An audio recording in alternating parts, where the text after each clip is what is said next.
Sir मेरा नाम यशराज है और मैं ये पूछना चाहता हूँ कि जब भी हमें सिचुएशन मिलती है, हम जो डायरेक्टर्स के साथ काम करते हैं, जो फ्राइडे के डायरेक्टर्स होते हैं, तो हम एक सिचुएशन दे देते हैं, तो कहते कि आप अपने अंदर से डायलॉग लाओ और सिचुएशन को फील करो। अब जब हम फील करते हैं तो उसमें होता ये है कि ओवरलैप हो जाता है, जो आपने उस दिन सिखाया भी था, लेकिन मैं फिर से एक रिकॉल लेना चाहता हूँ कि ओवरलैप कैसे कंट्रोल करें, क्योंकि सिचुएशन हमें फील करना है, डायलॉग तो है नहीं, तो ओवरलैप को कैसे ओवरकम करना है वो। ये अच्छा टेक्निकल क्वेश्चन है। सर एक और सवाल था कि जैसे कि हमारे जो को एक्टर्स होते हैं वो कभी कभी ऐसे कॉमेडी कर देते हैं कि सामने वाले का हंसने आता है, तो उससे कैसे बचे? मैं तो बच जाता हूँ, लेकिन जो बोलता है वो खुद ही हंसता है, तो उसका प्रभाव हम पे ना पड़े, वो कैसे करें हम, क्योंकि फ्रेम में हमें वो नहीं है।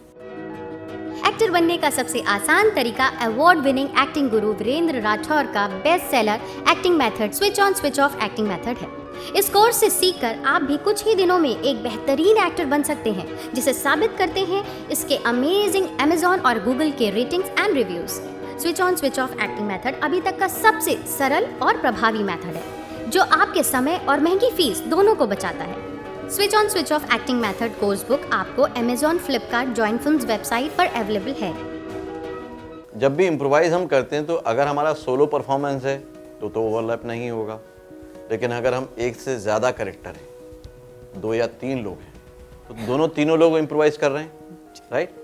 तो जब दोनों तीनों लोग इम्प्रोवाइज कर रहे हैं तो जो भी डायलॉग आपके फॉर्म होते जा रहे हैं कि मैं ये बोलूँगा, आप ये बोलोगे, उसको फिर तय करते जाओ और उसको फिर ओवरलैपिंग बचा के ही रिहर्सल करो।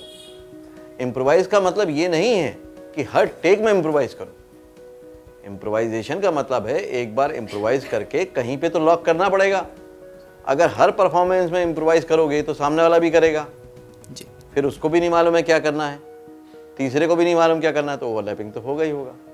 तो एक बार इम्प्रोवाइज करके दोनों तीनों एक्टर कैरेक्टर उसको लॉक कर दो कि अब हम ये करेंगे, और फिर उसके हिसाब से गेट इनटू द कैरेक्टर में रिवर्स में चले जाओ और फिर वही परफॉर्म करो।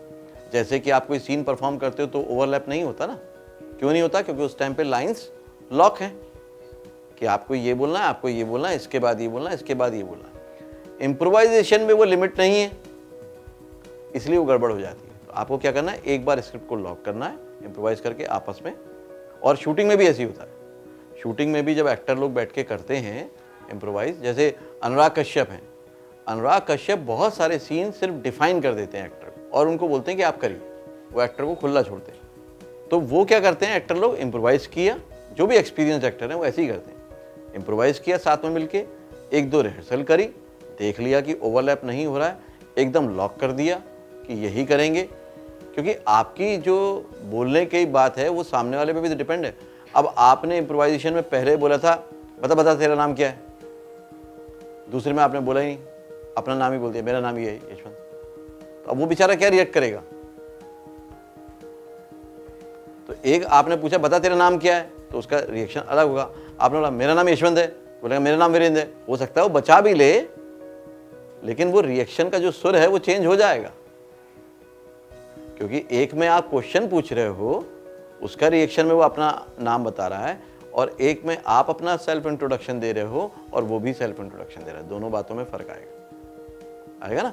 इसलिए इम्प्रोवाइज करने के बाद एक चीज़ को लॉक तो करना पड़ेगा, क्योंकि अगर इम्प्रोवाइजेशन को हमने एक जगह लॉक नहीं किया तो वो तो फिर ऑनगोइंग प्रोसेस है, वो चलता है।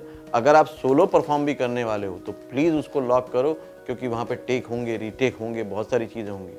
हर बार अगर आप चेंज करोगे तो रजनीकांत शॉट बन के निकलेगा, है ना, कि वो एक ही वर्ड बार बार बोल रहा है या एक ही एक्शन बार बार कर रहा है, तो वो नहीं हो सकता ना। सोलो भी परफॉर्मेंस है। अगर जैसे अनुराग कश्यप का अगेन एग्जांपल देता हूँ, जब वो उसको मनोज वाजपेयी को गोली लगती है ना लास्ट में, तो पूरा सीन इम्प्रोवाइजेशन वाला है, उसमें लाइंस उन्होंने नहीं दी थी, लेकिन लॉक करी तभी तो वो सारे टेक्स में आ रहा है एक जैसा है। सोलो परफॉर्मेंस, लेकिन अगर मैंने लॉक नहीं किया तो गड़बड़ हो जाएगी। एक बार लॉक करके फिर गेट इनटू द कैरेक्टर में जाओ और फिर उन्हीं लाइंस के साथ बाहर आओ, लाइन मत बदलो, ठीक है। तो लाइंस क्लियर हो जाएंगी और टाइमिंग, ये 2 चीज़ क्लियर हो जाएंगी। देखो एक बात तो पक्की है कि को एक्टर के एक्शन रिएक्शन का आप पे असर तो आना है और आपकी परफॉर्मेंस पे भी असर आना है ना। अब अभी हम हैं ट्रेनिंग में, ठीक है। तो ट्रेनिंग में जो असर आ रहा है उसकी तो लिमिट है, लेकिन शूटिंग में तो बंदा मिलने वाला नहीं जो आपके वो टेक के टाइम पे हंस रहा है। तो शूट के टाइम पे तो ये प्रॉब्लम नहीं आने वाला है। जो बंदा इतना सीरियस नहीं है बाय द वे कि वो टेक के टाइम पे हंस देता है या कुछ और रिएक्शन निकाल देता है, वो वहाँ तक तो टिकने वाला नहीं है शूटिंग में। तो शूटिंग में तो जो एक्टर मिलेंगे आपको ठीक ही मिलेंगे, तो वहाँ पे तो ये प्रॉब्लम नहीं आने वाली। अब अभी कैसे करना है? अभी ऐसे करना है जैसे कि कैमरा आपके सामने कोई रिएक्शन एक्शन नहीं करता, फिर भी आपको एक्ट करना सीखना है। तो आप थोड़ी देर के लिए यही मानो भाई मेरे को इसके उससे कोई मतलब नहीं। और ऐसे मैंने बहुत सारे लोग देखे हैं और मैंने भी कई बार खुद से भी एक्सपीरियंस लिया है कि सामने वाला कई बार आपके लेवल का एक्सप्रेस नहीं करता है ना, या उस तरह का एक्सप्रेस नहीं करता, फिर भी आपको एक्ट करना है। तीसरा प्रैक्टिकल एग्जांपल है कि जब आप शूट करने जाओगे तो आपका जो डायलॉग है वो तो आप बोल रहे हो, लेकिन अपोजिट कैरेक्टर का जो डायलॉग है वो एक्टर वहां पर है ही नहीं। वो कौन बोल रहा है? असिस्टेंट डायरेक्टर बोल रहा है। कैमरे के हिसाब से वो को एक्टर कहां खड़ा है? सामने खड़ा है। और वो डायरेक्टर कहां बैठा है? यहां बैठा हुआ है। तो उसका टोन, उसका पिच बिल्कुल अलग है। जी सर। फिर वो तो इमोशनली उतना कनेक्ट होके नहीं बोलेगा। नहीं सर। लेकिन आपको किस लेवल पे जाना है? आपको उसी लेवल पे जाना है, तो तैयारी आपको वैसे ही करनी है। जी। तो बेटर है कि ट्रेनिंग में ही वैसे कर लूँ। जैसे मान लीजिए आप शूट कर रहे हैं, बहुत ही सैड सीक्वेंस है, आप एकदम इमोशनल हो, लॉस्ट हो एकदम, है ना, तो अपोजिट वाला जो कैरेक्टर होगा उसका भी तकरीबन वैसा ही कोई सीन होगा। जी सर। है ना, और आपको वैसा रिएक्ट करना है उसके ऊपर। जस्ट फॉर एग्जांपल हम लेते हैं कि आपका जो डायलॉग है वो उसके डायलॉग के बाद है, ठीक है, और उसने आपको डायलॉग बोला अपोजिट कैरेक्टर ने कि मुझे तुमसे बहुत सारी उम्मीदें थी लेकिन तुमने भी मुझे धोखा दे दिया, तुमने ऐसा क्यों किया? बहुत सारी उम्मीदें थी, तुमने भी मुझे धोखा दे दिया, तुमने ऐसा क्यों किया? और आप बोलते हो नहीं नहीं तुम गलत समझ रहे हो, नहीं नहीं तुम गलत समझ रही हो। मान लो वो अपोजिट कैरेक्टर फीमेल, नहीं तुम गलत समझ रही हो, ऐसा कुछ भी नहीं, मैं आज भी तुम्हें उतना ही चाहता हूँ। ठीक है, क्लियर हो गया? अब जो वो कैरेक्टर है, जो वो लड़की है, वो वहाँ है ही नहीं। अब यहाँ पे एक बात समझना, हमें अपोजिट कैरेक्टर के कभी भी डायलॉग पे हमारा ध्यान नहीं जाता है। हाँ। आप सबका ध्यान कहाँ गया? खुद के डायलॉग पे। तो ये बहुत ज़रूरी है कि हमेशा जब भी स्क्रिप्ट को पढ़ो अपोजिट कैरेक्टर के डायलॉग पर भी उतना ही फोकस करो, उतना ही ध्यान दो, क्योंकि आपको नहीं मालूम कि वहाँ पर एक्टर परफॉर्म करने वाला है या कोई दूसरा बोलने वाला है, कुछ नहीं मालूम, लेकिन डायलॉग मालूम होगा तो उसका एसेंस मालूम होगा। जी सर। तो आप अपना तो परफॉर्मेंस मेंटेन कर लोगे। जितने अच्छे एक्टर हैं, बड़े एक्टर हैं, वो पूरी स्क्रिप्ट पढ़ते हैं, उनको दूसरे के डायलॉग भी याद होते हैं, और वो इसी पर्पस से करते हैं कि मालूम नहीं क्या सिचुएशन हो, कैसा करना पड़ जाए, है ना। तो क्या डायलॉग था अपोजिट कैरेक्टर का? मुझे तुमसे बहुत उम्मीदें थी, तुमने मेरा दिल तोड़ दिया। वही तो मास्टर शॉट में तो वो लड़की ने बहुत अच्छे से इमोशनली बोला, है ना। जी। कैसे बोला होगा बताओ? मान लो आप वो कैरेक्टर करो तो कैसे बोला होगा? हाँ, थोड़ा देर